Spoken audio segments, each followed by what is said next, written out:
नमस्कार, वर्षा किचनमध्ये तुमचं स्वागत आहे। तर आज आपण कोळंबी भात बनवणार आहोत किंवा कोळंबी पुलाव सुद्धा बोलू शकता। तर यासाठी मी इथे 500 ग्रॅम कोळंबी घेतलेली आहे। साफ करून एक 4 ते 5 पाण्याने स्वच्छ धुवून घेतलेली आहे आणि त्यामधले काळी शीर काढून घेतलेली आहे। एक मोठ्या साईजचा मी इथे कांदा उभा कट करून घेतलेला आहे। एक मोठ्या साईजचा टोमॅटो, थोडासा पुदिना, थोडासा कोथिंबीर। इथे मी काही खडे मसाले घेतलेले आहेत। 2 हिरवी विलायची, एक काळी विलायची, एक स्टार फूल, दालचिनी आणि 2 तेजपत्त्याची पानं घेतलेली आहे। 250 ग्रॅम मी इथे बासमती तांदूळ घेतलेले आहे। तुम्ही साधे तांदूळ घेतले तरीही चालतील। इथे मी एक पेस्ट तयार करून घेतलेली आहे। लसूण, अद्रक आणि कोथिंबीरची 4 चम्मच मी इथे पेस्ट घेतलेली आहे। 1.5 चम्मच मी इथे धना जिरा पावडर घेतलेली आहे। 1 चम्मच गरम मसाला, 1 चम्मच बिर्याणी मसाला, 1 ते 1.5 चम्मच मी इथे मिरची पावडर घेतलेली आहे। चवीनुसार मीठ, 1 चम्मच हळद आणि 4 चम्मच मी इथे दही घेतलेलं आहे। चला तर मग कोळंबी पुलाव कसा बनवायचा ते बघूया।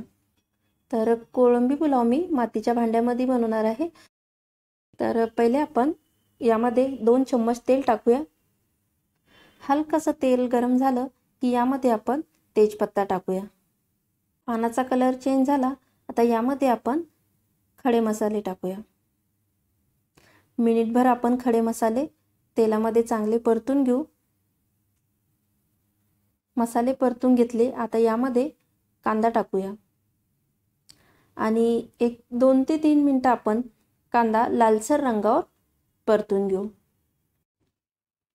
कांदा छान इथे लालसर रंगावर परतून झालाय।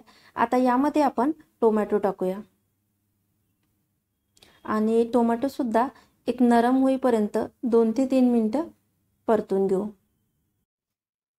टोमॅटो परतून झालं, आता यामध्ये लसूण, अद्रक आणि कोथिंबीरची पेस्ट टाकूया आणि पेस्ट टाकून अजून याला एक 2 ते 3 मिनिटं आपण परतून घेऊ। आता यामध्ये टाकूया मिरची पावडर, गरम मसाला, धना जिरा पावडर, बिर्याणी मसाला आणि हळद टाकूया 1/2 चम्मच। हे सर्व मसाले आपण 2 ते 3 मिनिटं परतून घेऊ। 2 ते 3 मिनिटं आपण मसाले चांगले परतून घेतले। आता यामध्ये आपण दही टाकूया। तर गॅसची फ्लेम लो ठेवायची आणि दही टाकायचं, म्हणजे दही फुटणार नाही। दही चांगलं आपण इथे मिक्स करून घेऊ। तर तुम्ही पाहू शकता इथे छान असा आपला मसाला इथे परतून झालेला आहे आणि याला तेल सुद्धा छान सुटलेलं आहे। आता यामध्ये आपण कोळंबी टाकूया आणि मसाल्यामध्ये एक 2 ते 3 मिनिटं परतून घेऊ। चवीनुसार यामध्ये मीठ टाकूया। परत एकदा मिक्स करून घेऊ। यावरती झाकण ठेवू आणि 5 ते 7 मिनिटं आपण कोळंबी होऊ देऊ। गॅस स्लो ठेवायचा आहे आणि स्लो फ्लेमवरतीच आपल्याला कोळंबी शिजून घ्यायची आहे। एक 5 ते 7 मिनिटं झालेली आहे। बघू शकता इथे छान असं तेल सुटलेलं आहे। आता यामध्ये आपण तांदूळ टाकूया।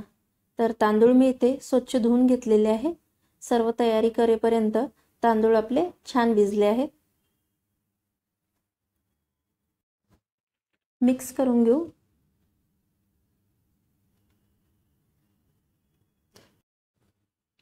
आता यामध्ये आपण पाणी टाकूया। तर 1 वाटी मी इथे तांदूळ घेतले होते, तर आपण त्यासाठी 2 वाटी पाणी टाकूया। तांदूळानुसार इथं पाणी कमी जास्त होऊ शकते। मिक्स करून घेऊ। यावरती थोडासा कोथिंबीर टाकूया आणि थोडासा पुदिना टाकूया। 1 चम्मच यावरती तूप टाकूया। तूप टाकल्यामुळे चव छान लागते आणि तांदूळ सुद्धा आपले छान असे मोकळे मोकळे होतात। आता आपण याला एक उकळी काढून घेऊ। पाणी याला उकळी आल्यानंतर एक 2 ते 3 मिनिटं आपण याला मीडियम फ्लेमवरती शिजू दिलं। आता यामधलं पाणी सुद्धा थोडंसं कमी झालेलं आहे। यावरती झाकण ठेवू आणि लो फ्लेमवरती एक 10 ते 15 मिनिटं होऊ देऊ। एक 10 ते 15 मिनटं झालेली आहे आणि तुम्ही बघू शकता इथे छान असा आपला कोळंबी भात इथे तयार झालेला आहे। मध्ये 1-2 वेळेस चेक करून घ्यायचं म्हणजे खाली लागणार नाही। आणि तांदूळ सुद्धा छान असे मोकळे मोकळे झालेले आहेत। तर तुम्हाला ही रेसिपी कशी वाटली कमेंट करा, व्हिडिओला लाईक करा, शेअर करा आणि प्लीज चॅनलवरती नवीन असाल तर चॅनलला सबस्क्राईब करा। धन्यवाद।